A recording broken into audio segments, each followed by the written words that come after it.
Hi, my name is Sean Feinberg, and today I'll be presenting my slideshow on the two texts Earth's space and yearning to beat the center.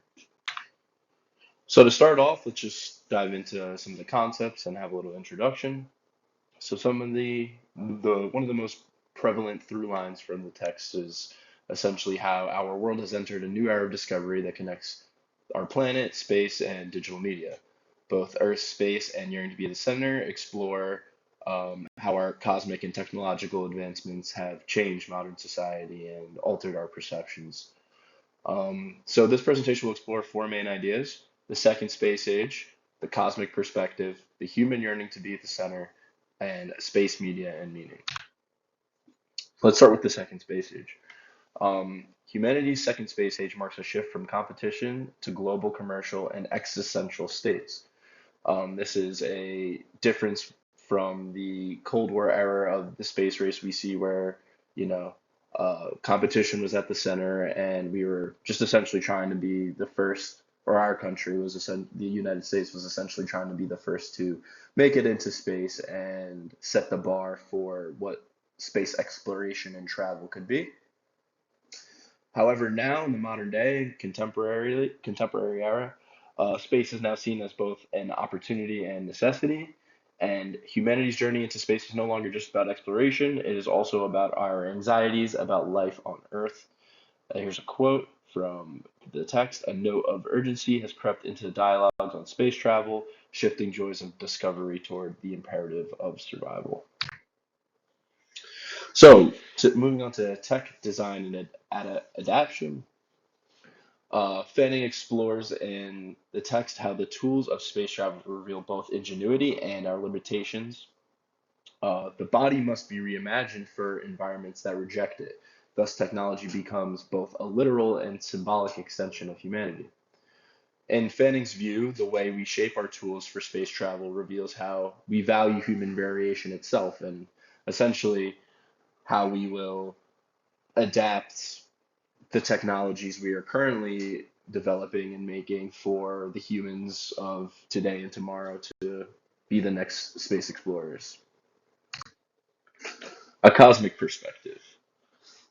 Telescopes such as Hubble and Webb are not just scientific instruments, they are existential pieces of technology. They reveal our insignificance on a cosmic scale. However, this double edged sword of knowledge fuels both awe and anxiety. The Hubble Space Telescope reminds us that the telescope is perhaps the most existentially radical media technology in human history. Humanity continuously reasserts its centrality. Thankfully, telescopes humble us, unlike screens that keep us comfortable. So that's kind of the double-edged sword between technology, um, telescopes being the one on the cosmic scale that shows our insignificance in the universe, and social media, screens, and the technologies we've all come to know today kind of keep us comfortable and stagnant in our current realities and perspectives. And on that note, social media, the digital center. While both telescopes and social media platforms are mirrors, one looks outward while the other looks inward. Social media consistently recreates the illusion of individuals being the center. People curate their digital selves as if constructing personal universes. This microcosmic narcissism is our way of countering existential displacement, and Hubble telescope shows us billions of galaxies, while Instagram makes us personal stars. These tools show our smallness revealed while amplifying our egos. The spectacle of the billionaire space race. Fanning critiques how companies have transformed space into a stage for capitalism and celebrity culture. Modern day companies today, like SpaceX, Virgin Galactic, frame spaceflight as luxury tourism, and we've been seeing that recently. Social media spectacle further sells a vision of the luxury of human space travel. If technical solutions continue to overshadow the more demanding and cultural questions of space exploration, we may come to recognize that the billionaire space rant is part of a larger war on symbolic spaces. Machines, media, and the post-human frontier. As AI, robotics, and VR expand, the distinction between human and machine exploration is fading. Both of the texts that we read suggest that the future of space may belong as much to data as it does to people. Our most intrepid off-world explorers have been the robotic probes, landers, and rovers that have explored the lunar and Martian surfaces and the deeper reaches of the solar system. Probes like Voyager and Perseverance already act as robotic ambassadors, while VR experiences we have today in video games like the hit game No Man's Sky let ordinary users simulate exploration. This convergence between the digital and the cosmic suggests a new media era, the virtual space age. Humanity will not just explore space, but it will replicate it in our current world through simulation, turning exploration into entertainment. Lessons from the cosmos. Both readings warn against uncritical optimism. The drive to conquer new frontiers often masks deeper social and ethical blind spots. Fanning's text links this to exceptionalism, while Vacker's text frames it as a delusion of centrality. Ultimately, many of our narratives about space are really about exceptionalism. As individuals, nations, and as species, the triumph of human knowledge is over hostile environments. To move forward ethically, humanity must abandon the myth of being the universe's protagonist and learn to see itself as part of a vast interconnected system. Designing an ethical cosmic future. Fanning closes by asking how design might help humanity create more sustainable and inclusive futures in space. Both authors of the text we read emphasize humility, acknowledging that space is not a blank slate for exploitation, but a continuation of our shared existence. How might we how might we instead design a future in which extraterrestrial humans can live, grow, and create beyond narrow functionalist ends or nationalistic posturing?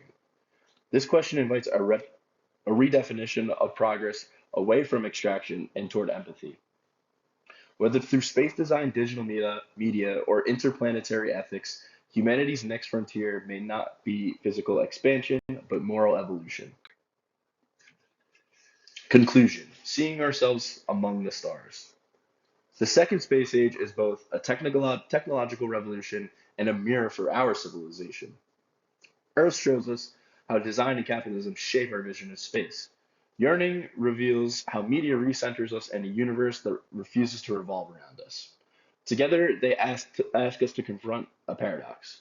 In reaching for the stars, we are really searching for ourselves.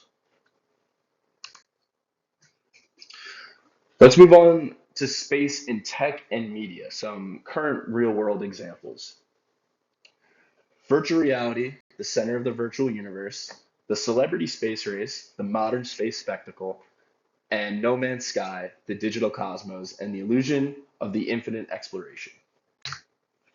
So let's start with virtual reality, the center of the virtual universe. VR represents the blending of space, technology, and media into a single medium. The boundary between human experience and the cosmos disappears. Space becomes not just a place beyond us, but a mediated environment close to us. This tech transforms the distance of space into an intimate and immersive experience. VR can be related to tech as a mirror and a lens. As a lens, VR expands our perception while keeping us stationary. And as our mirror, it reflects our psychological need to be at the front and center. Moving on to the modern space spectacle. Widely broadcasted events from recent years that turn limited space travel into a global media spectacle, as we've seen with Jeff Bezos and William Shatner, and more recently, Katy Perry and the all female crew that took a tour of space. Celebrities place themselves at the center of the cosmic narrative. This turns the vastness of space into a personal milestone. The line between exploration and exhibition has been blurred. Within the second space age, this blends scientific ambition with entertainment and ego. And finally, the hit video game No Man's Sky, the illusion of infinite exploration. Much like virtual reality, the 2016 game No Man's Sky shows us the digital yearning for cosmic exploration.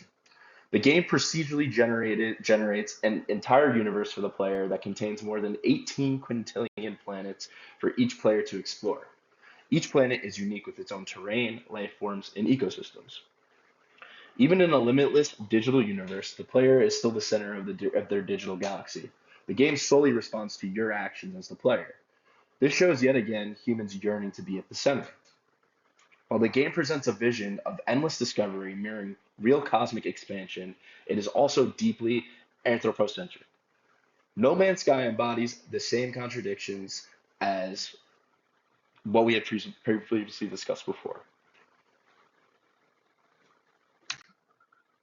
And thank you very much for coming and listening to my presentation.